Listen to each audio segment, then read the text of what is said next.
नमस्कार जय साथियों, आप सभी का वेलकम, अभिनंदन, स्वागत है आपके अपने टीटी फैमिली शिक्षकों के परिवार जायसवाल कोचिंग सेंटर पर, पावर्ड बाय शिक्षा ही प्रकाश है। साथियों, आज की क्लास में हम आपको बात करने वाले हैं एमपी टेट वर्ग 3 चयन परीक्षा की बात करूंगा। और इस चयन परीक्षा में आज जो हम बात करेंगे बाल विकास सीडीपी अर्थात चाइल्ड डेवलपमेंट एंड पेडागोजी के क्लास की बात करूंगा। और आज की क्लास में जो महत्वपूर्ण चैप्टर होने वाला है, क्योंकि यह चैप्टर बहुत ही इंपॉर्टेंट है, बाल विकास का सबसे महत्वपूर्ण चैप्टर है, जहां से एग्जाम में भर भर के क्वेश्चन पूछे जाते हैं। अगर ये चैप्टर क्लियर हो गया तो वाकई में सीडीपी में 30 में से 25 प्लस लाने का स्कोर का जो टारगेट है वह बिल्कुल आसान हो जाएगा। चाइल्ड डेवलपमेंट पेडागोजी में आज का जो हमारा रहेगा बाल विकास के सिद्धांत। आज का चैप्टर रहेगा बाल विकास का सिद्धांत का चैप्टर रहेगा। यह क्लास नंबर 4 है बाई जायसवाल सर। इसके पहले भी 3 क्लासेज बाल विकास के कंप्लीट हो चुकी हैं। और आप जैसे प्लेलिस्ट में जाएंगे एमपी टेट वर्ग 3 चयन परीक्षा 2025 का यहाँ पे आई बटन पे भी आप लोगों को मिल जाएगा, लिंक मैं दे दूंगा। वहां पे चयन परीक्षा का पूरा लिंक मिल जाएगा। प्लेलिस्ट बना दिया गया है ताकि सभी लोगों के लिए चयन परीक्षा के लिए सारे सब्जेक्ट की क्लासेज आपको उस लिंक के उस प्लेलिस्ट में सेव कर दिया गया है। सभी क्लासेस फ्री ऑफ कॉस्ट है। तो चलिए शुरुआत करते हैं। प्रीवियस ईयर में आज हम कंसेप्ट के इंपॉर्टेंट क्वेश्चन बात करेंगे, जहां से प्रश्न क्रिएट होते हैं, साथ ही साथ इंपॉर्टेंट क्वेश्चन भी करेंगे जो एग्जाम में पूछे जाते हैं। और अभी तक जिस प्रकार से प्रश्न पूछे गए हैं वो कठिन सारे प्रश्न करने वाले हैं। और आपको बता दूं, प्रीवियस ईयर में चाहे हम 2024 की बात करें, चाहे 2022 की एग्जाम की बात करें, अभी तक पर हर एक प्रत्येक पेपर में कहा जाए तो 4 से लेके 6 प्रश्न इस टॉपिक से पूछे गए। यानी ये टॉपिक बहुत इंपॉर्टेंट है। 2-3 क्लास में ये इंपॉर्टेंट टॉपिक को इस कवर करेंगे, क्योंकि ये बहुत ही बड़ा टॉपिक होने वाला है। चलिए देर न करते शुरुआत करते हैं। पहले हम कंसेप्ट की बात करेंगे, जो इंपॉर्टेंट चीजें हैं जो आपको पढ़ना चाहिए, पहले उन कंसेप्ट को देख लेते हैं, समझ लेते हैं। चलिए यहाँ पे आपका पहला पॉइंट है, सभी लोग को नोट करते जाइए, हो सकता है नोट्स भी बनाते जाइएगा तो बेटर होगा आपकी तैयारी के लिए। बाल विकास के सिद्धांत, ये बहुत ही बड़ा चैप्टर है। बाल विकास में सदैव प्रगतिशील क्रियाओं का समावेश किया जाता है। बाल विकास के सिद्धांतों में महत्वपूर्ण लक्ष्यों और क्रियाओं के प्रमुख स्थान दिया जाता है। अब प्रश्न आपके एग्जाम में कैसे बनते हैं? प्रश्न आपके एग्जाम में बनते हैं कि बाल विकास के सिद्धांत बालकों के विकास को आधुनिक बनाने का प्रयास कर सकते हैं। बाल विकास के सिद्धांत क्या करते हैं? बालकों के विकास को आधुनिकता बनाने के लिए, बालकों के विकास को आधुनिक बनाने के लिए क्या करते हैं? ये प्रयास करते हैं। साथ ही साथ विकास की प्रक्रिया प्राकृतिक, सरल एवं स्वाभाविक विकास के सिद्धांतों पर आधारित होती है। विकास की प्रक्रिया कैसे होती है? आपके प्राकृतिक, सरल और स्वाभाविक विकास के सिद्धांतों पर यह आधारित होती है। इसके साथ साथ अगला जो पॉइंट्स आपको ध्यान देना है कि विकास की प्रक्रिया किसी एक स्थान पर संपन्न न होकर मानव ज्ञान की सभी शाखाओं का एक व्यवस्थित दृष्टिकोण के रूप में संपन्न होती है। अतः विकास के सिद्धांत सार्वभौमिकता के सिद्धांत का भी पालन करते हैं। अर्थात यह पॉइंट्स में यह नॉलेज बढ़ता है या इस जानकारी हमें यह प्राप्त होती है कि विकास की प्रक्रिया जो होती है किसी एक स्थान पर संपन्न होकर, यानी विकास की प्रक्रिया किसी एक स्थान से संपन्न नहीं होती है, ठीक है, संपन्न होकर मानव ज्ञान की सभी शाखाएं, जो मानव ज्ञान की सभी शाखाएं हैं, उनका एक व्यवस्थित दृष्टिकोण के रूप में क्या होता है? उनका एक व्यवस्थित दृष्टिकोण के रूप में जो है संपन्न होती है। इसलिए विकास के सिद्धांत किस प्रकार के हो सकते हैं? तो विकास के सिद्धांत सार्वभौमिकता के सिद्धांत का भी पालन करते हैं। ये छोटी छोटी लाइनें हैं, जो छोटी छोटी पॉइंट है, जो आपके एग्जाम में पूछी जाती है और अक्सर अभी तक के एग्जाम में यहीं से प्रश्न भी क्रिएट होते हैं, इसी प्रकार के प्रश्न पूछे जाते हैं। अगला है बाल विकास में अनुक्रिया के सिद्धांत का पालन किया जाता है। बाल विकास में अगर प्रश्न आ गया आपके एग्जाम में कि सभी लोग बताइए बाल विकास में सिद्धांत का पालन किया जाता है, प्रतिक्रिया का, अनुक्रिया का, ठीक है, प्रबलता का, कोई भी ऑप्शन दे दिया जाएगा। तो बाल विकास में किस सिद्धांत का? अनुक्रिया सिद्धांत का पालन किया जाता है। फिर अगला है शरीर के अंगों के विकास में भिन्नता का सिद्धांत। शरीर के अंगों में विकास की भिन्नता का सिद्धांत बहुत ही इंपॉर्टेंट ये आपका टॉपिक है। बाल विकास और विकास दोनों ही प्रक्रियाओं में शरीर के विभिन्न प्रकार के अंगों में विकास की गति एक समान नहीं होती। अक्सर आप देखते होंगे सभी में विकास के सभी विभिन्न अंगों में विकास की गति डिफरेंट होती है, यानी विभिन्न प्रकार की विकास की गतियां होती हैं। किसी अंग का विकास बहुत तेजी से पहले हो जाता है और किसी अंग का विकास धीमे धीमे और देरी से होता है। जैसे मनुष्य के मस्तिष्क का विकास जल्दी होता है और बाकी अंगों का विकास धीरे और देर तक होता है। तो यहां से बन गया कि मनुष्य में सबसे पहले किस अंग का विकास होता है, तो आपका जवाब यही मिल गया। मनुष्य में सबसे पहले मस्तिष्क का विकास जल्दी हो जाता है। ठीक है, तो ये लाइन आपको ध्यान देना है। तो यही चीजें आपको ध्यान देना है, क्योंकि यहीं से प्रश्न बनते हैं, क्रिएट होते हैं। सभी मित्रों को जय हिंद, वंदे मातरम। साथियों, आपका एक एक कमेंट, फीडबैक सरोपर या सम्मान है। जसवाल सर हाथ जोड़कर आप सभी का स्वागत अभिनंदन करते हैं। प्रत्येक ब्रदर सिस्टर टीचर्स का जिनका सपना है अध्यापक अध्यापिका बनना, शिक्षक बनना। साथियों, अगला जो पॉइंट से आपको ध्यान देना है वह है व्यक्तिगत विभिन्नता का सिद्धांत। व्यक्तिगत विभिन्नता के सिद्धांत में क्या होता है? बाल विकास के सिद्धांत में व्यक्तिगत भिन्नता का सिद्धांत कार्य करता है। बाल विकास के अंतर्गत सभी प्रकार के बालकों का ध्यान रखा जाता है, क्योंकि जरूरी नहीं है कि सभी बालक में विकास एक समान हो। प्रत्येक बालक में विकास और नई चीजों को सीखने की गति अलग अलग हो सकती है, लेकिन क्या ध्यान देना आप लोगों को कि उनका क्रम एक समान ही रहता है, जिसे समान प्रतिमान का सिद्धांत कहते हैं। इसके बारे में हमने अब नीचे पढ़ेंगे आपका। तो ये ध्यान लीजिए, समान प्रतिमान का सिद्धांत किसे कहा जाता है? जिसमें प्रत्येक बालक में विकास और नई चीजों को सीखने की गति अलग अलग हो सकती है, लेकिन ध्यान रखना है कि उनका क्रम जो होता है एक समान ही रहेगा। धीमी गति यानी समय डिले हो सकता है, पहले या बाद हो सकता है, लेकिन जो क्रम होता है सीखने का वो आपका सेम ही रहेगा। ये समझना है। इसके साथ हमारा जो अगला पॉइंट से आपको ध्यान देना है एग्जाम के दृष्टि से, और भी आपका इंपॉर्टेंट हो जाता है। ठीक है, एग्जाम के दृष्टि से क्यों इंपॉर्टेंट है, चलिए आइए जान लेते हैं। निरंतरता या सतत विकास का सिद्धांत।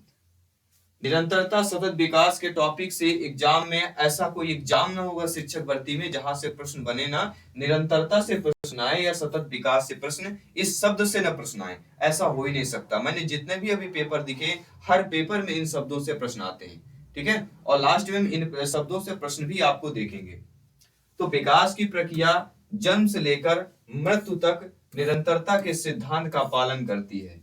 अर्थात बाल विकास शब्द भले ही गर्भावस्था से प्रौढ़ावस्था तक के लिए इस्तेमाल होता है। बाल विकास कहां से होता है? आपके गर्भावस्था से लेकर प्रौढ़ावस्था तक इस्तेमाल होता है, लेकिन यहाँ यह ध्यान देना है कि बाल विकास की प्रक्रिया भी विकास की प्रक्रिया का ही तरह एक निरंतरता या सततता के सिद्धांत का पालन करती है। या कह सकते हैं बाल विकास गर्भावस्था से युवावस्था तक निरंतर क्या रहती है? जारी रहती है, रुकावट नहीं आती। सभी लोग समझ गए अच्छे तरीके से? फिर आगे प्रश्न भी करेंगे। एक एक टॉपिक इंपॉर्टेंट है, क्योंकि हमारी जो क्लास हो रही है कंसेप्ट प्लस क्वेश्चन की क्लास हो रही है। कंसेप्ट प्लस क्वेश्चन की क्लास करेंगे ताकि कंसेप्ट भी आपका क्लियर होगा। कंसेप्ट वही करेंगे जिस कंसेप्ट से एग्जाम में प्रश्न पूछे जाते हैं। ठीक है, चलिए अगला है बाल विकास और विकास में किसी चीज का विकास तुरंत नहीं होता। क्या ध्यान देना है? बाल विकास या विकास में किसी भी चीज का विकास आपको तुरंत नहीं हो जाता। यानी लाइट आई, स्विच अगर ऑन करेंगे तो लाइट जल जाएगी, तो ऐसा नहीं होता।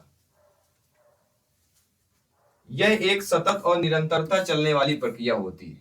विकास की गति कुछ भी हो, धीमी हो या तेज हो, लेकिन विकास कभी रुकता नहीं। चाहे कछुए की चाल चले, चाहे खरगोश की चाल चले, चाहे शेर की चाल चले, चाहे घोड़े की चाल चले, चाहे बाघ की चाल चले, लेकिन रुकेगा नहीं, चाल चलेगा ही चलेगा। अर्थात हमेशा जन्म से लेकर मृत्यु तक निरंतर चलता रहता है और यह नियम बाल विकास में लागू होता है। यानी जब तक हम जीवन या जीवित रहेंगे, विकास जीवन पर्यंत चलता रहता है। विकास के सिद्धांत का सबसे बड़ा मेन पॉइंट यही है। इसके साथ साथियों, इसके बाद हम देखते हैं कि जैसे बच्चे में हाथ, पैर आदि अंगों का निर्माण तुरंत नहीं हो जाता है, इसी प्रकार गर्भावस्था में ही इसका निर्माण चालू हो जाता है और निरंतर चलता रहता है। आप यहाँ वृद्धि और विकास में भ्रमित ना हो, इसलिए दोनों अलग अलग चीजें हैं। वृद्धि एक निश्चित समय सीमा तक होती है, लेकिन एक समय के बाद वृद्धि रुक जाती है, लेकिन विकास जीवन पर्यंत चलता रहता है। विकास की दिशा का सिद्धांत। विकास की दिशा का सिद्धांत क्या कहता है? विकास की दिशा का सिद्धांत जिसमें बालक के विकास की प्रक्रिया सिर से पैर की ओर विकास के क्रम के सिद्धांत का पालन करती है, उनमें विकास के सिर से पैर की ओर होता है। सिराभिमुख सिद्धांत भी इसको बोला जाता है, कई बार पूछा गया है। मतलब कह सकते हैं बच्चों में सिर का विकास पहले होता है और पैर बाद में विकसित होते हैं। जैसे जन्म के बाद बच्चा पहले सिर हिलाने डुलाने की कोशिश करता है, फिर थोड़े दिनों बाद वह बैठने की कोशिश करता है, बाद में पैरों का इस्तेमाल करके चलने और खड़े होने की कोशिश करता है। ठीक इसी प्रकार हमें भी तैयारी स्टेप बाय स्टेप करना है। पूरा कंसेप्ट एक एक कंसेप्ट लेकर तैयारी करेंगे, एक एक चैप्टर को क्लियर करेंगे, कंसेप्ट प्लस क्वेश्चन करेंगे, ताकि एग्जाम में हम 101% फतेह कर पाए और तैयारी लाजवाब हो सके। क्योंकि एक सरकारी सीट की बात है, सिलेक्शन की बात है। सभी कमेंट कीजिएगा। सभी मित्रों को जय हिंद, वंदे मातरम। साथियों, आपका एक एक कमेंट जयसवाल सर अभिनंदन करते हैं, आपके कमेंट का फीडबैक का स्वागत करते हैं। अगला जो हमारा सिद्धांत कहता है परस्पर संबंध या सह संबंध का सिद्धांत। परस्पर संबंध सह संबंध सिद्धांत में क्या होता है कि बाल विकास परस्पर संबंध या सह संबंध के सिद्धांतों का पालन करता है। मतलब इसका क्या होता है कि बाल विकास के गुण परस्पर एक दूसरे से जुड़े हुए होते हैं और एक गुण के विकसित होने की गति तेज या धीमी होने का प्रभाव दूसरे अन्य गुणों के विकसित होने की गति में भी पड़ता है। अब ये आपके क्या ने समझ लिया? परस्पर संबंध या सह संबंध विकास का सिद्धांत, ठीक है ना? तो मतलब हमने क्या समझ लिया कि बाल विकास के गुण क्या होते हैं, एक दूसरे से जुड़े हुए होते हैं। अगर किसी एक गुण का विकास धीमी हो रहा तो अन्य विकास के गुणों पर भी प्रभाव पड़ेगा। अगर किसी एक गुण का विकास वृद्धि से हो रहा है तो फिर जो अन्य विकास होंगे उन गुणों पर भी प्रभाव पड़ेगा। इसी को कहते हैं परस्पर संबंध या सह संबंध का सिद्धांत। अब डायरेक्ट यहां से प्रश्न कैसे पूछे गए? आपका कोई एक थ्योरी दे दी जाएगी, ठीक है, सह संबंध के बारे में, फिर वहां से प्रश्न पूछा जाएगा कि कौन सा सिद्धांत होगा, कैसे होना चाहिए, ठीक है। अगला जो अक्सर एग्जाम में प्रश्न पूछा जाता है इस सिद्धांत से, सामान्य से विशिष्ट के विकास का सिद्धांत। सामान्य से विशिष्ट विकास के सिद्धांत में अक्सर आपके एग्जाम में प्रश्न आता है कि बाल विकास सामान्य से विशिष्ट के विकास का सिद्धांत का पालन करता है। कहते हैं कि बालक जब किसी चीज की सामान्य जानकारी प्राप्त करता है और उनके बाद उसकी विशिष्ट जानकारी प्राप्त करता है। फॉर एग्जाम्पल, जैसे पहले एक बच्चा सभी प्रकार की खाने की चीजों को एक समान मानता है, सभी चीजों को एक समान मानता है, लेकिन बाद में बच्चे को उन चीजों के बारे में धीरे धीरे अधिक जानकारी होती है। इसमें नमक वाला होता है, ये मीठा होता है, ठीक है, ये तीखा होता है, ये धीरे धीरे स्वाद लेने के बाद जानकारी होती है। इसी को हम कहते हैं सामान्य से विशिष्ट के सिद्धांत का सिद्धांत। इसी प्रकार हमें तैयारी भी करना है, ठीक है। पहले सामान्य जानकारी जानना है, जो नॉर्मल कंसेप्ट जानकारी जानना है, इसके बाद फिर हम विशिष्टता की ओर चलेंगे, ठीक है। सभी लोग समझ रहे अच्छे तरीके से? बहुत बहुत धन्यवाद सभी का। अगला जो प्रश्न दिया गया है, बाल विकास के एकीकरण का सिद्धांत। अगर आपने इस संस्था का नोट्स नहीं लिया है, टॉपर नोट्स हमारी उपलब्ध है, केवल आपको व्हाट्सएप करना है 9630689598। संस्था का टॉपर नोट्स प्राप्त करने के लिए इस नंबर पे आपको व्हाट्सएप कर देना है, ठीक है। विकास के एकीकरण का सिद्धांत क्या होता है? इस सिद्धांत के अनुसार कहते हैं कि बालक जो होते हैं अपने अंगों को पूरा एक साथ चलता है। एकीकरण, एकीकरण मतलब क्या होता है? एक साथ। एकीकरण का मतलब ही होता है एक साथ, अर्थात बालक जो अपने अंगों को पूरा एक साथ चलता है, अर्थात उसके बाद बच्चा धीरे धीरे बाद में उसके अंगों को जिसके वह पहले एक साथ प्रयोग कर रहा था, अब उसके किसी एक भाग को चलाने या हिलाने डुलाने या उस अंग का उपयोग करना सीखता है। इसी को हम एकीकरण का सिद्धांत कहते हैं। फॉर एग्जाम्पल समझ लेते हैं कि जैसा एक बच्चा पहले अपने हाथ या पैर को एक साथ हिलाता डुलाता है, अभी क्या कर रहा है, हाथों की कलाई और उंगलियों के बारे में नहीं पता है, उसका उपयोग कैसे करना है। फिर बच्चा धीरे धीरे हाथों की उंगलियों का उपयोग करना, कलाई का उपयोग करना सीखता है। इसे ही विकास का एकीकरण का सिद्धांत कहते हैं। तो विकास के एकीकरण का सिद्धांत कैसे कहते हैं, किस प्रकार से होता है?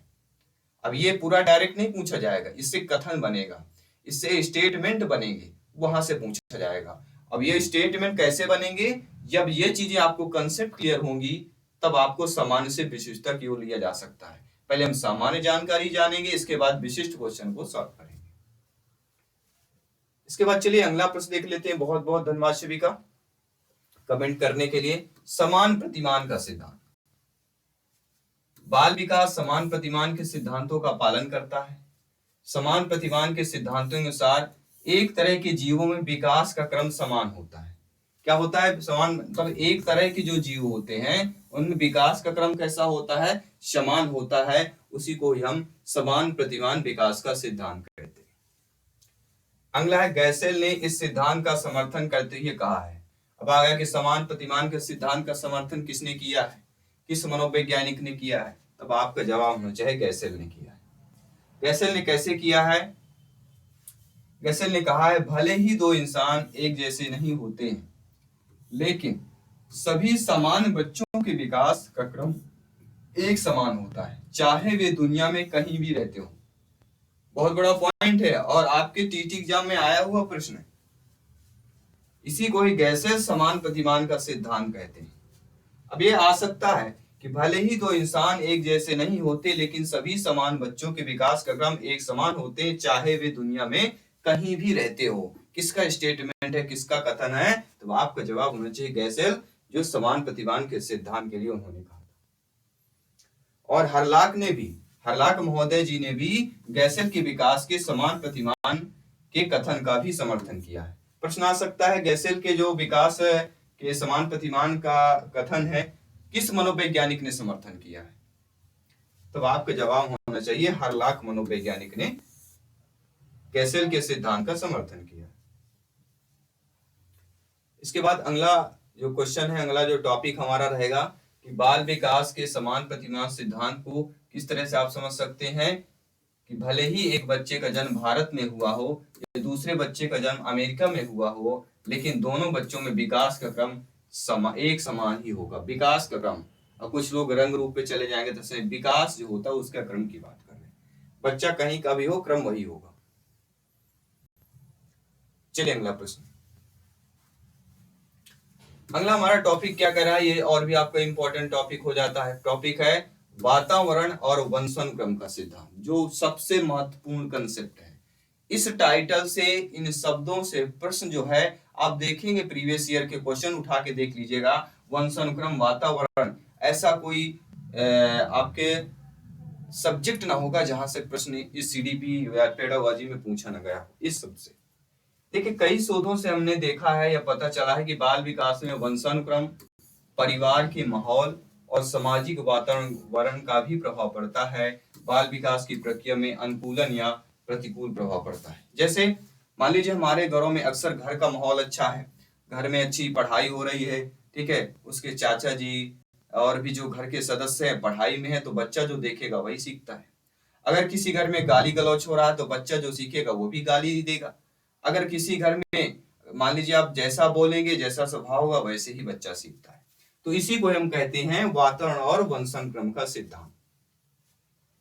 बाल विकास के सिद्धांत के उद्देश्य और आवश्यकता एवं महत्व जान लेते हैं। पहला है, बाल विकास की प्रक्रिया में शिक्षक द्वारा छात्रों के विकास में बाल विकास के सिद्धांत का अनुसरण किया जाता है जिसके आधार पर प्रत्येक छात्र का सर्वांगीण विकास है। प्रत्येक छात्र का सर्वांगीण विकास करने के लिए क्या किया जाता है, यहाँ पे सभी लोग देखिएगा ध्यानपूर्वक, सभी लोग कमेंट कीजिएगा, ठीक है। बाल विकास की प्रक्रिया में शिक्षक द्वारा छात्रों के विकास में बाल विकास के सिद्धांत का अनुसरण किया जाता है जिसके आधार पर प्रत्येक छात्र का सर्वांगीण विकास किया जा सके। बाल विकास की प्रक्रिया में अभिभावकों द्वारा अपने बच्चों का सर्वांगीण विकास में अपनी महत्वपूर्ण भूमिका निभाई जाती है। विद्यालय में बच्चों के विकास को ध्यान में रखकर बाल विकास के सिद्धांतों के आधार पर विद्यालय में विभिन्न प्रकार की गतिविधियों का आयोजन किया जाता है। इसके साथ साथ आपका बाल विकास के सिद्धांतों का प्रमुख उद्देश्य बच्चों का क्या करना है, सर्वांगीण विकास करना है। प्रमुख उद्देश्य क्या होता है, बच्चों का सर्वांगीण विकास करना। अगला है, इसके बाद क्वेश्चंस करेंगे। बाल विकास के सिद्धांतों के आधार पर ही अभिभावक अपने बालकों एवं उनके विकास में सहायता करने में अपनी महत्वपूर्ण भूमिका निभा पाते हैं। लास्ट पॉइंट है, बाल विकास के सिद्धांतों के आधार पर ही शिक्षक, अभिभावक, प्रधानाध्यापक एवं विद्यालय प्रबंधन समिति की संयुक्त भूमिका द्वारा छात्रों का सर्वांगीण विकास किया जा सकता है। क्या इन सभी संयुक्त भूमिका के द्वारा, ना केवल शिक्षक के द्वारा किया जा सकता है, ना ही केवल अभिभावक के द्वारा, तो केवल अपने आप सभी लोग जानते हैं, किसी अगर केवल से जुड़ा होगा तो अपने आप में निगेटिव होता है। चलिए अब क्वेश्चनों की बात आती है, क्वेश्चंस कर लेते हैं। चलिए सभी लोग टॉप 25 क्वेश्चंस करेंगे, ध्यानपूर्वक समझिएगा और सभी लोग जो है फीडबैक कीजिएगा। क्या आप सभी लोग तैयार हैं? चलिए पहला क्वेश्चन देख लेते हैं। टॉप 25 में आप लोगों के क्या स्कोर है, ये भी आप लोगों को कमेंट करके और फीडबैक करके बताना है। चलिए आप सभी लोग तैयार हैं? बहुत बहुत धन्यवाद सभी का, आप सभी लोगों के तैयार करने के लिए। चलिए प्रश्न हमारा दोस्तों यहाँ पे क्या पूछा गया, आइए देखते हैं, समझते हैं और आपका फीडबैक जानते हैं। प्रश्न दिया गया है कि निम्नलिखित में से कौन सा बाल विकास का सिद्धांत नहीं है। ऑप्शन से दिया गया है प्रकृति बनाम पोषण, निरंतरता बनाम असंतोष, सक्रिय बनाम निष्क्रिय विकास, अनुमानसिकता बनाम पर्यावरण। सभी लोग बताइए निम्नलिखित में से कौन से बाल विकास का सिद्धांत नहीं। यानी इसके पहले हमें यह जानना जरूरी है कि बाल विकास के सिद्धांत आपके कौन कौन से, तो आपने कौन कौन से बाल विकास के सिद्धांत पढ़े हैं, सभी लोग बताइए कौन कौन से बाल विकास के सिद्धांत पढ़े हैं। आपने पढ़ा होगा प्रकृति बनाम पोषण, निरंतरता बनाम असंतोष पढ़ा होगा, सक्रिय बनाम निष्क्रिय, लेकिन अनुमानसिकता बनाम पर्यावरण ये आपने नहीं पढ़ा होगा। तो ये बाल विकास का आपका सिद्धांत नहीं कहलाएगा। रिकॉर्डेड क्वेश्चंस में क्या करना है, डी ऑप्शन यहाँ पे सही हो जाएगा। किसी भी प्रश्न पर डाउट है आप लोग बेफिक्र कमेंट कर सकते हैं, फीडबैक कर सकते हैं। जयसवाल सर आप सभी का अभिनंदन और स्वागत कर रहे हैं। साथियों अगला प्रश्न है, जीन पियाजे के अनुसार बच्चे सक्रिय रूप से दुनिया के बारे में अपनी समझ का निर्माण करते हैं, नकल करके, कंडीशनिंग के, आत्मसात और आवाज के द्वारा या अवलोकन संबंधी शिक्षा के द्वारा। किसके द्वारा करेंगे सभी लोग बताइएगा। जीन पियाजे जी के अनुसार बच्चे सक्रिय रूप से दुनिया के बारे में अपनी समझ का निर्माण करते हैं, किसके द्वारा करते हैं? तो राइट ऑप्शन क्या होगा आपका, आत्मसात और आवाज। ठीक है, सक्रिय रूप से दुनिया के बारे में अपनी समझ, तो अपनी समझ में कैसे कर सकते हैं, आत्मसात के द्वारा किया जा सकता है। सबसे मेन पॉइंट है। चलिए अगला प्रश्न देख लेते हैं। अगला प्रश्न दिया गया है कि परिपक्वता का सिद्धांत संदर्भित करता है। परिपक्वता का जो, देखिए मैंने कहा था ना परिपक्वता शब्द से प्रश्न आएगा, देखिए प्रश्न आ गया। परिपक्वता का सिद्धांत क्या संदर्भित करता है कि विकास को प्रभावित करने वाले अनुमानसिक कारक पर, विकास पर पर्यावरणीय प्रभाव पर, या समय के साथ बच्चों में संज्ञानात्मक परिवर्तन पर, या समय के साथ बच्चों में शारीरिक परिवर्तन पर। सभी लोग बताइए। परिपक्वता का सिद्धांत संदर्भित करता है। क्या संदर्भित करता है साथियों? परिपक्वता का सिद्धांत। सभी लोग बताइए ध्यानपूर्वक और फीडबैक कीजिएगा। तुम्हारा राइट ऑप्शन क्या होगा? समय के साथ बच्चों में शारीरिक परिवर्तन।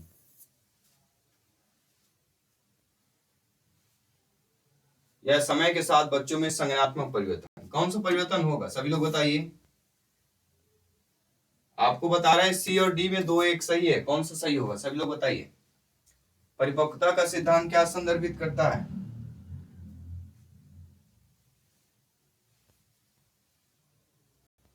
कहते हैं बच्चा परिपक्व हो गया है। परिपक्व मतलब सभी लोग समझ गए होंगे। ठीक है, तो यहाँ पे आप लोगों का डी ऑप्शन सही हो जाएगा, नो डाउट। अगला प्रश्न देखते हैं।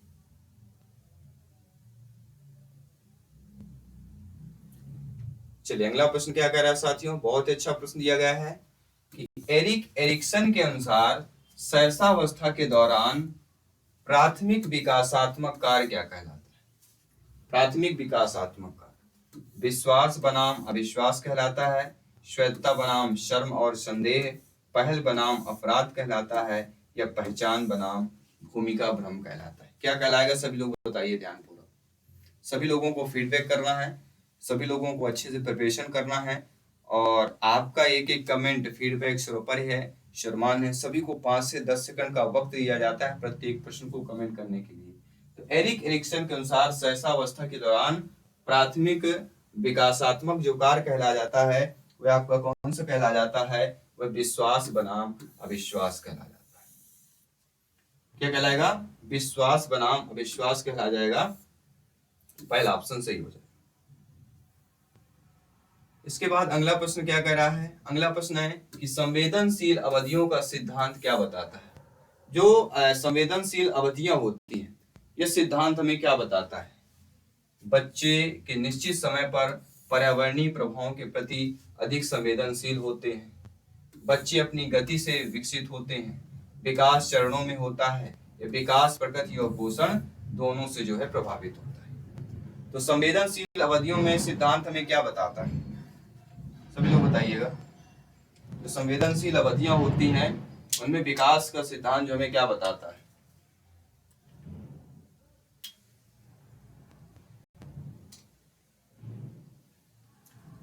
देखिए, इसमें जो विकास का सिद्धांत हमारा बताता है वो ये बताता है कि बच्चे निश्चित समय पर पर्यावरणीय प्रभावों के प्रति संवेदनशील होते हैं। क्या होते हैं? संवेदनशील होते हैं। किसके प्रति? पर्यावरणीय प्रभाव के प्रति होते हैं। अगला प्रश्न देख लेते हैं। अगला प्रश्न है, कौन सा सिद्धांत बाल विकास में सामाजिक और सांस्कृतिक संदर्भ के महत्व पर बल देता है? निरंतरता बनाम असंतोष, प्रकृति बनाम पोषण, सक्रिय बनाम निष्क्रिय विकास, या सामाजिक संस्कृति परिप्रेक्ष्य की बात कर रहे हैं। कौन सा सही होगा? देखिए, ऐसा सिद्धांत जो बाल विकास में सामाजिक और सांस्कृतिक संदर्भ में, सामाजिक और संस्कृति के संदर्भ में महत्व दे, तो वह सामाजिक संस्कृति परिप्रेक्ष्य होगा। प्रश्न पर ही आपका उत्तर दिया गया था, केवल हमें समझना था। ठीक है, सभी लोग समझ रहे हैं? बहुत बहुत धन्यवाद सभी का। आइए बात करेंगे अगले प्रश्न की। अगला प्रश्न है, लेव वाइगोस्की का सामाजिक सांस्कृतिक विकास का सिद्धांत निम्नलिखित की भूमिका पर प्रकाश डालता है? ऑपरेंट कंडीशनिंग, संज्ञानात्मक चरण, सामाजिक संपर्क और सांस्कृतिक उपकरण, या आनुवंशिक विरासत। सभी लोग बताइए। लेव वाइगोस्की का सामाजिक संस्कृत विकास का सिद्धांत निम्नलिखित में से किस भूमिका पर प्रकाश डालता है? देखिए, जब भी लेव वाइगोस्की की बात की जाएगी तो एक जरूर नाम हमेशा बताता हूं, सामाजिक शब्द। सामाजिक संस्कृत शब्द जुड़ा होगा, अर्थात सामाजिक संपर्क और सांस्कृतिक उपकरण। थर्ड वाला ऑप्शन सही हो जाएगा, नो डाउट। इसी पर डाउट है बेफिक्र कमेंट कर सकते हैं। यशपाल सर, आप सभी का अभिनंदन और स्वागत कर रहे हैं। अगला है, व्यक्तिगत विभिन्नताओं का सिद्धांत क्या बताता है? जो व्यक्तिगत विभिन्नताओं का सिद्धांत होता है वह हमें क्या बताता है? कि सभी बच्चों का विकास समान दर से होता है, बच्चों के विकास में कोई अंतर नहीं होता है। बच्चे अनोखे तरीके से और अलग अलग दरों पर विकसित होते हैं। बच्चों का विकास केवल अनुवांशिक कारकों द्वारा निर्धारित होता है। व्यक्तिगत विभिन्नताओं का सिद्धांत हमें क्या बताता है? हमें यह बताता है कि बच्चे जो होते हैं अनोखे तरीके से और अलग अलग दरों पर विकसित होते हैं। विभिन्नता का मतलब क्या होता है? विभिन्नता का मतलब अलग अलग। यहीं से हमारा आंसर क्लियर हो गया, इन दोनों का संबंध आ गया था। विभिन्नता मतलब अलग अलग। ठीक है, चलिए सभी लोग समझ गए। आइए बात करेंगे अगले प्रश्न की। कौन सा सिद्धांत इस विचार पर जोर देता है कि विकास एक सतत और क्रमिक प्रक्रिया है? प्रकृति बनाम पोषण, निरंतरता बनाम असंतोष, सक्रिय बनाम निष्क्रिय, या स्थिरता बनाम परिवर्तन? सभी लोग बताइए कौन सा सिद्धांत इस विचार पर जोर देता है विकास एक क्या है? सतत और क्रमिक परिवर्तन। सतत मतलब चलते रहना, क्रमिक क्रम के अनुसार, तो हमारा क्या हो जाएगा? निरंतरता बनाम असंतोष। क्रमिक मतलब क्या होता है? चलते रहना, निरंतरता। तो क्रमिक का संबंध किससे हो जाता है? आपके निरंतर से संबंधित हो जाता है। ये ऑप्शन सही हो जाएगा। अगला प्रश्न देख लेते हैं। अगला प्रश्न है, लॉरेंस कोहल वर्ग के अनुसार नैतिक विकास 3 स्तरों के माध्यम से आगे बढ़ता है, जिसमें उच्चतर स्तर पर ध्यान केंद्रित किया जाता है। लॉरेंस कोहल वर्ग, ध्यान दीजिएगा। आज्ञाकारिता और दंड अभिविन्यास, अनुरूपता और सामाजिक स्वीकृति, व्यक्तिगत अधिकार और सार्वभौमिक नैतिक सिद्धांत, या स्वार्थ और विनिमय? सभी लोग बताइए। लॉरेंस कोहल वर्ग के अनुसार नैतिक विकास के 3 स्तरों के माध्यम से आगे बढ़ता है, लेकिन उच्चतम स्तर पर ध्यान केंद्रित किया जाता है। वह कौन सा होगा? तो उच्चतम के लिए जो हमारा हो जाता है वह होता है व्यक्तिगत अधिकार और सार्वभौमिक नैतिक सिद्धांत। सी वाला ऑप्शन यहाँ पे सही हो जाएगा। टेलीग्राम आपका चैनल लिंक करें, टेलीग्राम चैनल ज्वाइन करें जयसवाल कोचिंग सेंटर। वहां पे पीडीएफ फाइल फ्री में नोट्स आपको उपलब्ध होंगे। ठीक है, पीडीएफ फाइल जो हमारी क्लासेज हो रही हैं ऑलरेडी बहुत सारी हमने नोट्स और पीडीएफ फाइल आपको दे रखा है। ठीक है, तो टेलीग्राम को ज्वाइन कीजिए और साथ ही साथ फेसबुक पेज और इंस्टाग्राम पेज को अवश्य फॉलो कर लीजिएगा, ताकि कोई भी अपडेट पाने के लिए हमें से आप जुड़ सकते हैं। बाल विकास में मचान का सिद्धांत संदर्भित करता है। देखिए, बाल विकास में जो मचान का सिद्धांत होता है वह सीखने की सुविधा के लिए उचित समर्थन और मार्गदर्शन प्रदान करता है। यह व्यवहार को आकार देने के लिए सख्त अनुशासन और सजा करता है। यह सामाजिक अंतःक्रियाओं के प्रति बच्चे के संपर्क को सीमित करता है। यह संज्ञानात्मक विकास का अनुवांशिक कारकों पर प्रभाव डालता है। इस प्रश्न का हम आपके ऑप्शन के ही उत्तर देंगे। ऑप्शन से उत्तर निकल आएगा। कैसे? अब देखिए, सजा शब्द अपने आप पेडागोजी नेगेटिव होगा। कोई चीज अगर सीमित कर रहा है मतलब उसको दबा रहा है तो ये भी नेगेटिव हो जाएगा। ठीक है, अनुवांशिक कारकों पर प्रभाव अगर डाला तो ये भी नेगेटिव हो जाएगा। मतलब सीखने की सुविधा के लिए उचित समर्थन और मार्गदर्शन प्रदान करना। तो मार्गदर्शन प्रदान करना, उचित समर्थन देना, दोनों ये पॉजिटिव शब्द हो जाते हैं। तो शब्दों से भी हम प्रश्न को सॉल्व कर सकते हैं। ठीक है, चलिए अगला प्रश्न है, कौन सा सिद्धांत यह बताता है कि विकास पूर्वानुमेय और क्रमिक चरणों में होता है? प्रकृति बनाम पोषण, निरंतरता बनाम असंतोष, सक्रिय बनाम निष्क्रिय विकास, या विकास चरण का सिद्धांत? कौन सा सिद्धांत आपका बताता है कि विकास क्या होता है? पूर्वानुमेय और क्रमिक चरणों में होता है।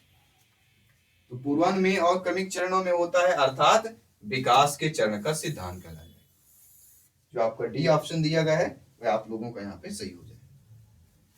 आई होप सभी लोग अच्छे तरीके से समझ पा रहे हैं। बहुत बहुत धन्यवाद सभी का।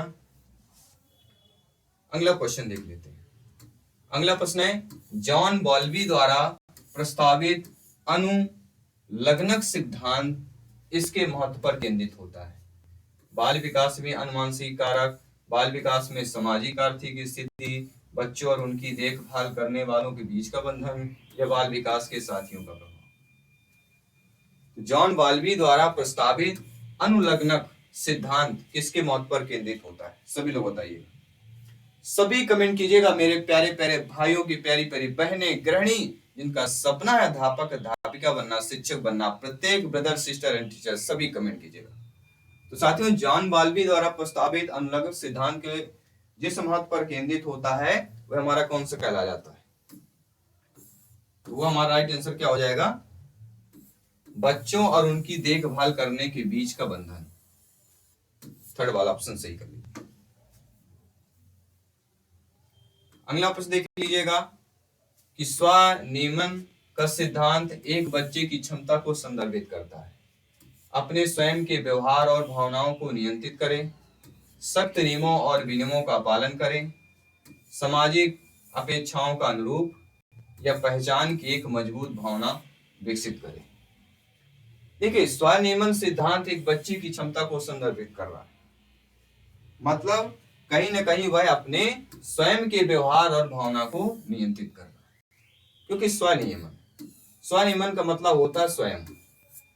एक लाइन में उत्तर था, स्वनियमन का इतना समझना था, स्वनियमन का मतलब स्वयं का व्यवहार। बस यही हमारा उत्तर क्लियर हो गया। और आने वाले पेपर के पहले प्रैक्टिस सेट जब मॉडल पेपर करेंगे तो हम बताएंगे आप शब्दों से कैसे आंसर कर पाते हैं। क्वेश्चन ना भी बना हो, कंसेप्ट ना भी बनता हो, ऐसे शब्दों का जोड़ और ट्रिक बताएंगे। आप केवल ऑप्शंस पढ़ेंगे और उत्तर करके आएंगे, ध्यान रखिएगा। अगला यूरी ब्रोफेनब्रेनर के परिस्थितिक तंत्र सिद्धांत के अनुसार तत्काल पर्यावरण जो सीधे बच्चों को प्रभावित करता है विकास कहलाता है। किसके अकॉर्डिंग? माइक्रो सिस्टम, एक्सो सिस्टम, मेसो सिस्टम या माइक्रो सिस्टम, कौन सा सही होगा? इसको क्या बोला जाता है? माइक्रो सिस्टम, पहला ऑप्शन। यूरी ब्रोफेनब्रेनर के परिस्थिति तंत्र सिद्धांत के अनुसार तत्काल पर्यावरण जो सीधे बच्चों को प्रभावित करता है विकास कहलाता है, इसको हम माइक्रो सिस्टम।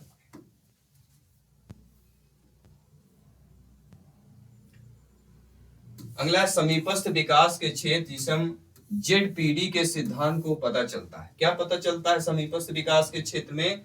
कि बच्चे अपनी गति से विकसित होते हैं। बच्चों का विकास केवल अनुवांशिकी कारकों द्वारा निर्धारित होता है। बच्चे खेल और अन्वेषण के माध्यम से सर्वोत्तम सीखते हैं। बच्चे किसी जानकार व्यक्तिगत या व्यक्ति के मार्गदर्शन और अधिक हासिल करते हैं। किसी व्यक्ति का मार्गदर्शन मिल जाए तो और अधिक जो है वह हासिल कर लेते हैं। तो समीपस्थ विकास जेडपीडी के सिद्धांत से हमें क्या पता चलता है? इससे हमें पता चलता है कि बच्चे किसी जानकार व्यक्ति के मार्गदर्शन से और अधिक जो है हासिल कर सकते हैं। ये समीपस्थ मतलब समीप मतलब पास में आके, किसी व्यक्ति के मार्गदर्शन पे आके, पास में आके और अधिक जो है ज्ञान हासिल कर सकते हैं। अगला प्रश्न देख लेते हैं। अगला प्रश्न है, नमनीयता का सिद्धांत क्या बताता है? सभी लोग बताइए, नमनीयता का सिद्धांत क्या बताता है? कि विकास चरणों में होता है। विकास प्रकृति और पोषण दोनों से प्रभावित होता है। बच्चे अपनी गति से विकसित होते हैं। बच्चों का विकास केवल अनुवांशिकी कारकों द्वारा निर्धारित होता है। तो नमनीयता का सिद्धांत में क्या बताता है? नमनीयता का सिद्धांत में यह बताता है कि विकास जो होता है, विकास की प्रकृति और पोषण दोनों से प्रभावित होगा। विकास किससे होता है? प्रकृति और पोषण दोनों से प्रभावित होता है। प्रकृति और पोषण का चैप्टर विकास के सिद्धांत में चैप्टर ही है, टॉपिक है प्रकृति और पोषण, ध्यान रखिएगा। पोषण, भोजन, स्वास्थ्य, इन सब इंपॉर्टेंट चैप्टर है, आपकी इंपॉर्टेंट टॉपिक है। इन टॉपिक से एग्जाम में प्रश्न आते हैं। सिगमंड फ्राइड के मनोलैंगिक सिद्धांत के अनुसार वह अवस्था जिसके दौरान बच्चे शौचालय प्रशिक्षण से आनंद का अनुभव करते हैं क्या कहलाती है? मौखिक चरण, गुदा चरण, लैंगिक अवस्था, जनना। सिगमंड फ्राइड के मनोलैंगिक सिद्धांत, और आपको पता है कि मनोलैंगिक सिद्धांत से आपके एग्जाम में एक प्रश्न अवश्य पूछा जाता है, इसलिए सभी को ध्यानपूर्वक समझना है। तो सिगमंड फ्राइड के मनोलैंगिक सिद्धांत के अनुसार वह अवस्था जिसके दौरान बच्चे शौचालय प्रशिक्षण से आनंद का अनुभव करते हैं वह क्या कहलाती है? और वह कहलाता है किसका? किससे शौचालय करते हैं? गुदा द्वारा। बी ऑप्शन सही हो जाए। अगला प्रश्न देख लेते हैं। एकाधिक प्रभावों का सिद्धांत इस बात पर जोर देता है कि बाल विकास इससे प्रभावित होता है। तो बाल विकास केवल अनुवांशिक कारक से प्रभावित होता है, केवल पर्यावरणीय कारक से, या अनुवांशिक पर्यावरणीय दोनों से होता है, या केवल सांस्कृतिक कारक से होता है। अब देखिए यहाँ पे एकाधिक प्रभावों का सिद्धांत किस बात पर जोर देगा?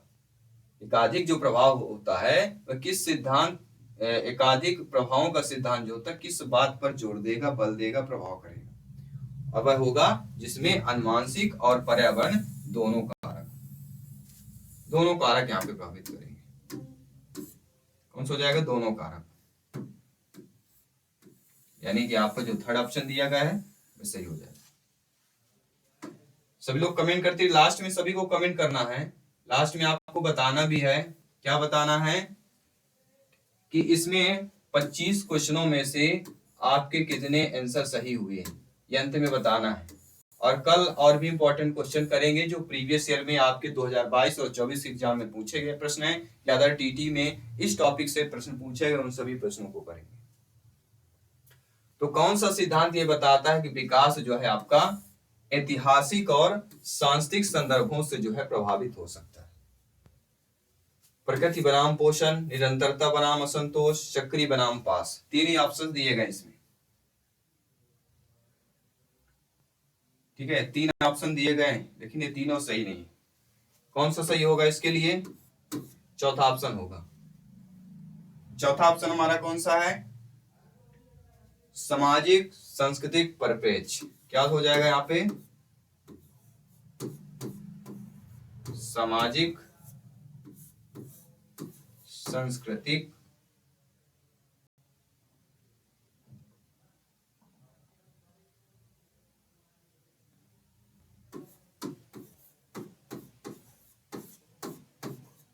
सामाजिक सांस्कृतिक परिप्रेक्ष्य।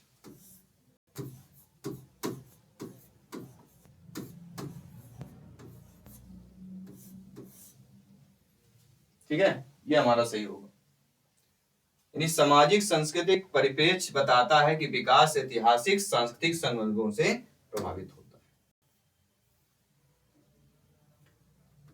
अगला जो प्रश्न देखिएगा, अगला प्रश्न है, वस्तु स्थायित्व का सिद्धांत एक बच्चे की समझ को संदर्भित करता है। क्या संदर्भित करता है? कि वस्तुएं तब भी मौजूद रहती हैं जब वे दिखाई नहीं देती। वस्तुएं केवल तभी मौजूद होती हैं जब वे प्रत्यक्ष दृष्टि में होती हैं। जब वस्तुएं दृष्टि से ओझल हो जाती हैं तो वो गायब हो जाती है। यह वस्तुएं जादुई रूप से फिर से प्रकट हो सकती हैं। तो वस्तु स्थायित्व का सिद्धांत एक बच्चे की समझ को क्या संदर्भित करता है? क्या संदर्भित करता है? कि वस्तुएं तब भी मौजूद रहती हैं जब वे दिखाई नहीं देती। ये क्या है? वस्तु स्थायित्व मतलब वो वही रहेगा, आपको दिख नहीं रहा, अंधेरा है तो नहीं दिखेगा, लेकिन वस्तु वो नहीं रहेगी। इसी को कहते हैं वस्तु स्थायित्व का सिद्धांत। चलिए 2-3 प्रश्न और बचे हुए हैं, इनको करते हैं, इस क्लास को एंड करते हैं। ठीक है, आप लोग भी बोल रहे हैं बहुत समय हो गया क्लास का। अगला है, अल्बर्ट बंडूरा के सामाजिक शिक्षण सिद्धांत के अनुसार बच्चे सीखते हैं। कैसे सीखते हैं? ऑपरेंट कंडीशनिंग के द्वारा, शास्त्रीय कंडीशनिंग के द्वारा, अवलोकन संबंधी शिक्षा के द्वारा, या सुदृढ़ीकरण और सजा के द्वारा सीखते हैं। तो अल्बर्ट बंडूरा के सामाजिक शिक्षण सिद्धांत के अनुसार बच्चे कैसे सीखते हैं? सभी लोग बताइएगा। सभी लोग बताकर सभी लोगों को फीडबैक भी करना है। ठीक है, सभी लोग बताइए। तो अल्बर्ट बंडूरा के सामाजिक शिक्षण सिद्धांत के अनुसार बच्चे कैसे सीखते हैं? अवलोकन संबंधी शिक्षा। अल्बर्ट बंडूरा की जब भी बात की जाएगी, आ से अल्बर्ट बंडूरा, क्या हो जाएगा? आ से अल्बर्ट बंडूरा और आ से अवलोकन, ध्यान रखिए। अगला प्रश्न देख लेते हैं। अगला प्रश्न है, स्व अवधारणा का सिद्धांत एक बच्चे को संदर्भित करता है। देखिए, जो स्व अवधारणा का सिद्धांत होता है एक बच्चे को किस प्रकार से जो है आपका संदर्भित करता है? सही और गलत की समझ पर संदर्भित करता है, अपने स्वयं के व्यवहार को विनियमित करने की क्षमता पर, अपनी क्षमताओं और विशेषताओं के ज्ञान पर, या नैतिक तर्क के विकास पर करता है। तो स्व अवधारणा का सिद्धांत एक बच्चे को क्या संदर्भित करता है? तो एक बच्चे को क्या संदर्भित करता है? अपनी क्षमताओं और विशेषताओं के ज्ञान को संदर्भित करता है। स्व मतलब क्या होता है? स्वयं। स्वयं मतलब अपना, अपनी क्षमता और विकास के विशेषताओं के ज्ञान को करता है। चलिए अगला देख लेते हैं। अगला प्रश्न हमारा क्या कह रहा है? अगला प्रश्न बहुत ही अच्छा दिया गया है कि कौन सा सिद्धांत यह बताता है कि विकास के कुछ पहलुओं के लिए महत्वपूर्ण अवधि होती है? प्रकृति बनाम पोषण, निरंतरता बनाम असंतोष, सक्रिय बनाम निष्क्रिय विकास, संवेदनशील अवधि। देखिए वह सिद्धांत हमें बताए जो विकास के कुछ पहलुओं के लिए महत्वपूर्ण होता है, वह हमारा कहलाएगा संवेदनशील अवधि। क्योंकि विकास के यहाँ पे कुछ पहलुओं, जब कुछ पहलुओं की बात की जाती, इसलिए यहाँ आपका यह संवेदनशील अवधि हो जाएगी। चलिए अंतिम प्रश्न है इस क्लास का, 25 नंबर क्वेश्चन क्या कह रहा है कि कैरल गिलिगन के अनुसार महिलाओं का नैतिक विकास अक्सर अधिक ध्यान केंद्रित करता है। क्या ध्यान केंद्रित करता है? व्यक्तिगत अधिकार और न्याय पर, अनुरूपता और सामाजिक स्वीकृति पर, देखभाल और जिम्मेदारी पर, या स्वार्थ और विनिमय पर करता है। सभी लोग बताइएगा। कैरल गिलिगन के अनुसार महिलाओं का नैतिक विकास अक्सर अधिक ध्यान केंद्रित करता है। क्या करता है? देखिए महिलाएं अक्सर देखा गया क्या होती? सेंसिटिव होती हैं, मतलब केयर करने के लिए ज्यादा ये इम्पैक्टफुल होती हैं। तो कैरल गिलिगन के अनुसार देखा जाए महिलाओं का नैतिक विकास अक्सर अधिक ध्यान केंद्रित करता है। क्या करता है? अधिक ध्यान केंद्रित, केयरफुल होती है, मतलब देखभाल और जिम्मेदारी। अक्सर आप देखे होंगे, घरों में भी आप देखिए ये चीजें आपको देखने को मिलेंगी। तो आई होप सभी लोग अच्छे तरीके से समझ गए होंगे इस क्लास को। हमने कंसेप्ट वाइज किया, टॉप 20 क्वेश्चन भी किया। कल की क्लास में हम इससे जो प्रीवियस ईयर में पूछे गए प्रश्न हैं उन सभी प्रश्नों को करने वाले हैं। ए टू जेड आपको बताने वाले हैं कि पिछले ईयर में ये इस प्रकार का प्रश्न पूछा गया था। अब इस जो है चयन परीक्षा में इस प्रकार के प्रश्न पूछे जाएंगे। तो सभी कंसेप्ट, सभी क्लासेस चल रही हैं, जल्द से जल्द टीम गठित हो रही है, सभी क्लासेज स्टार्ट होंगी, आपकी लाइव क्लासेज स्टार्ट होंगी, पूरा शेड्यूल सेट किया जाएगा। जैसे नोटिफिकेशन आता है, नोटिफिकेशन आने के बाद पूरा शेड्यूल सेट होगा, आपको फ्री ऑफ कॉस्ट क्लासेज मिलने वाली है। और साथ ही आप जो ज्वाइन बटन है जो आप देखते होंगे, आपको नीचे ज्वाइन बटन एक मिलता है। अगर आप ज्वाइन बटन ज्वाइन करते हैं तो आप हमेशा के लिए मेंबरशिप हो जाते हैं, आप इस टीटी फैमिली का हिस्सा हो जाते हैं, ये आपका परिवार हो जाता है। तो आपको अपने परिवार से जुड़ने के लिए आप जरूर ज्वाइन बटन क्लिक कर सकते हैं। तो धन्यवाद सभी का। जय हिंद, वंदे मातरम। मिलता हूं आपकी अगली क्लास पे। धन्यवाद सभी का।